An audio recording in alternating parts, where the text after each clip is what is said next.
મહેમદાબાદ ખાતે આદિત્ય ટ્રસ્ટ અને ક્ષત્રિય સમાજ સેવા ટ્રસ્ટ સંયુક્ત ઉપક્રમે સ્પર્ધાત્મક પરીક્ષા સેમિનાર કાર્યક્રમનું આયોજન કરવામાં આવ્યું।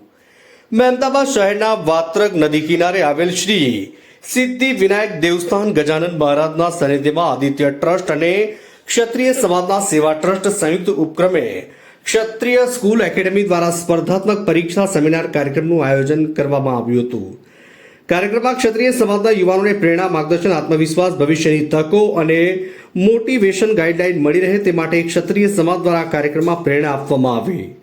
કાર્યક્રમની શરૂઆત દીપ પ્રાગટ્ય કરી મહેમાનોનું સન્માન કરવામાં આવ્યું।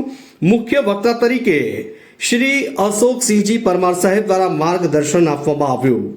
કાર્યક્રમમાં તમામ ટ્રસ્ટના પ્રમુખ, કાર્યકરો, આગેવાનો અને જિલ્લાના સ્પર્ધાત્મક પરીક્ષાની તૈયારી કરતા 300 જેટલા વિદ્યાર્થીઓ ઉપસ્થિત રહીને કાર્યક્રમનું આયોજન કરવામાં આવ્યું હતું। આદિત્ય ટ્રસ્ટના પ્રમુખ હું રિટાયર આચાર્ય છું। મહીસા હાઈસ્કૂલની અંદર સર્વિસ કરતો હતો। અત્યારે રિટાયર જીવન જીવું છું અને સમાજની સેવા કરું છું। થાય એટલી સેવા કરીએ છીએ અને સમાજનો સાથ સહકાર લઈ અને સમાજ કેવી રીતે ઊંચો આવે એવા પ્રયત્નો કરી રહ્યા છીએ।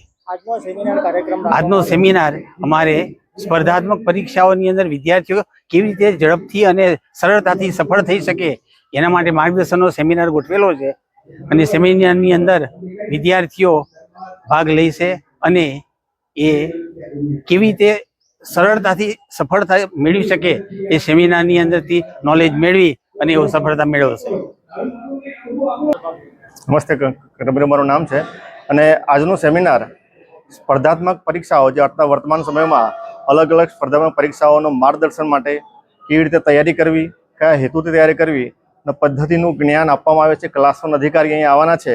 એ ક્લાસ 1 અધિકારી દ્વારા અહીંયા સ્પર્ધાત્મક પરીક્ષાની કેવી રીતે તૈયારી કરવી એની માહિતી આપવામાં આવે છે અને ખેડા જિલ્લાના તમામ તાલુકામાંથી 300થી વધુ વિદ્યાર્થીઓ અહીંયા ભાગ લીધો છે અને ભવિષ્યમાં અમારા સમાજના ટ્રસ્ટ દ્વારા અલગ અલગ ટ્રસ્ટના મદદથી આ ચાલુ છે અને ભવિષ્યમાં ટ્રસ્ટ દ્વારા ફ્રીમાં ક્લાસીસ વિદ્યાર્થીઓને અવેલેબલ પૂરા પાડવાના છે।